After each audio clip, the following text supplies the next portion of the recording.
racing the Chili Bowl.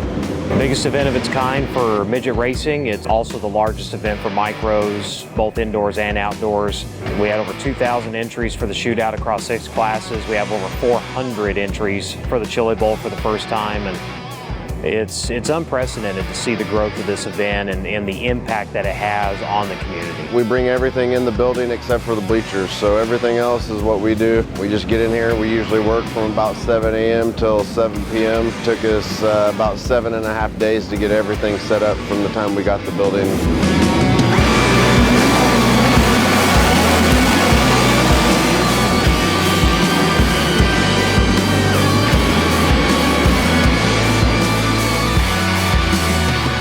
The attraction to the Chili Bowl is the competition, the number of cars, and just the draw. I mean, what else is going on in the racing world in January?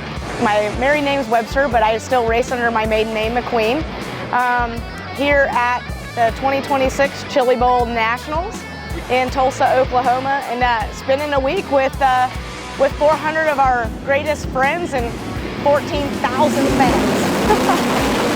For me, it's like, why do you guys continue to go to the Chili Bowl? I remember sitting in the grandstands at Bakersfield Speedway at the age of 9, looking at my dad going, man, I want to run a midget someday. I didn't get to start running a midget till I was 25. I had a ton of help along the way, raced with my dad for years and years and years. Racing a midget is probably the hardest thing I've ever done. Short wheelbase car, lots of horsepower, and everything you do seems to make it mad. So. I think the draw of running a midget is just trying to control something that is so out of control.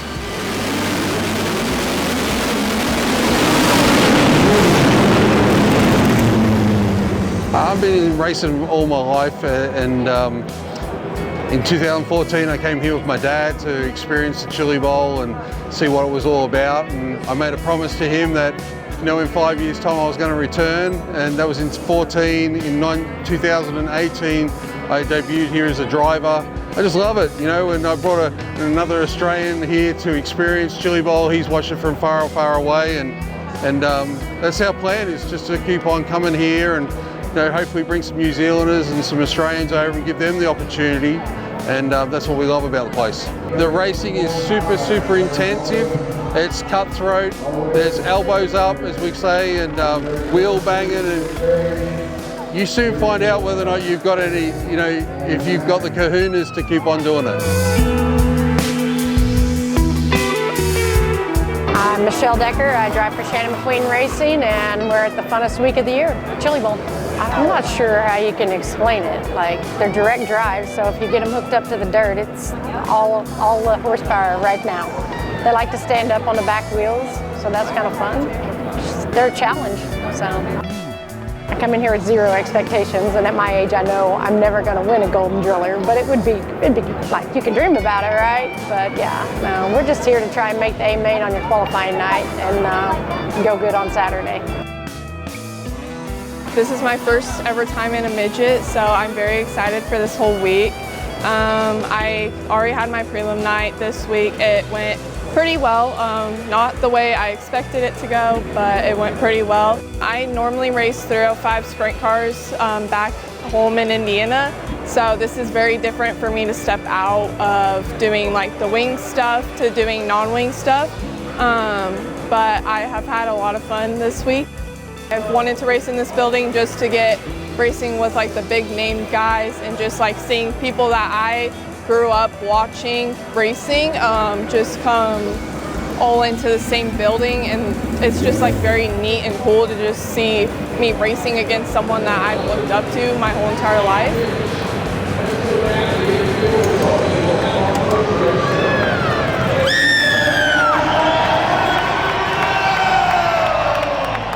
This is one of those events that brings a lot of folks here who otherwise probably would never come here, who continue to come back here. So I was looking forward to it just from the standpoint that I get to go and see all of our friends, and that every time we've been here to do a media session, just like Christopher just mentioned, we have so many friends from so many disciplines, motorsports, and so many different series that literally get to come this week to this venue and race against each other. This event started, you had a little over 40 cars in attendance, and There was probably more people in the press conference than they had in the crowd.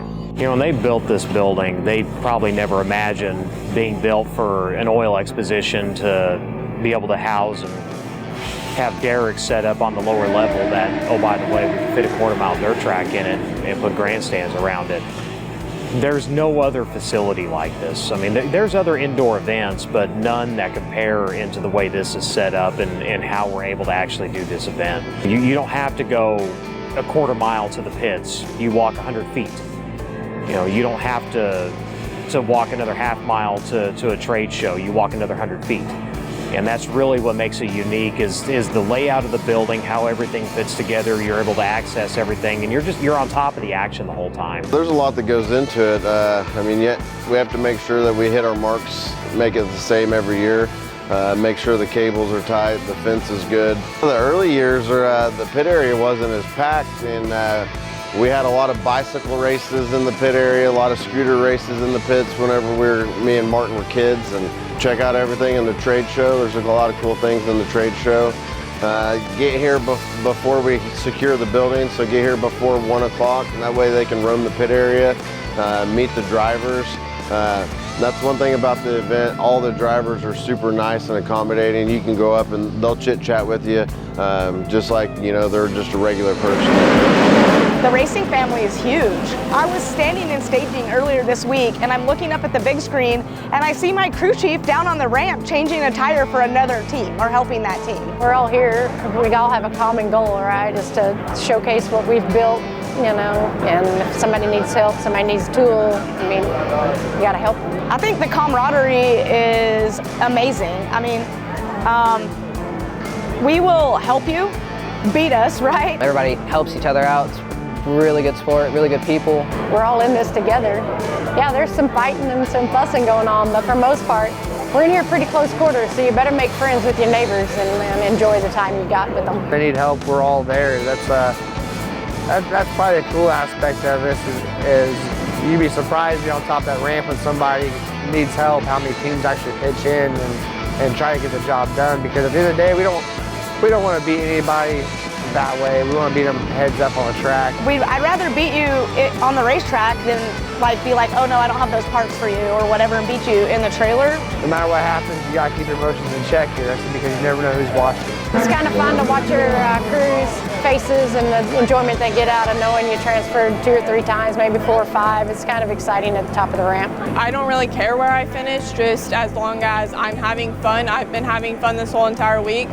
So it just means a whole lot just to be in this building with an opportunity of running this car. It's my happy place. I find happiness there. No matter what happens throughout the day, as soon as you pull in the track, there's a smile on my face. I don't know what it is. It's a feeling. I don't know what it is, but it's just I've always found joy and passion in it.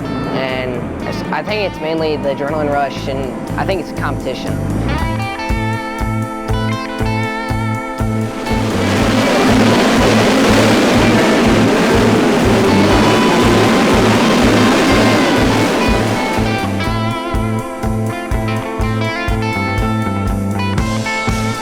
It took Kyle Larson 13 years before he ultimately did it, if that tells you how hard it is. But that's what all those guys want, that little golden driller, and it means the world to all of them. And they believe that, you know, a golden driller kicks off your year in the right direction. And it's something, right, that they can never take away from you. That's what everyone aims for. Everyone in this building is busting their and trying to, you know, they've all got hopes and dreams of taking home a driller. They're tough to get. Not a lot of people have won them, but if we can do it, that'd be a fairy tale come true. I think the most prestigious race here is because Tony Stewart's the one said it's the most hardest race that he's ever had to win.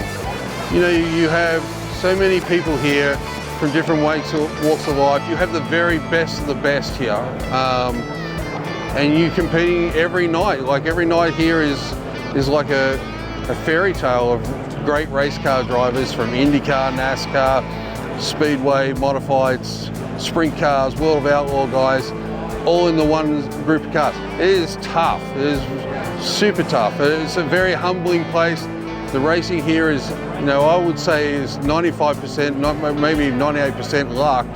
But you got to be there in the right spot, and you know it's elbows up racing. It's brilliant.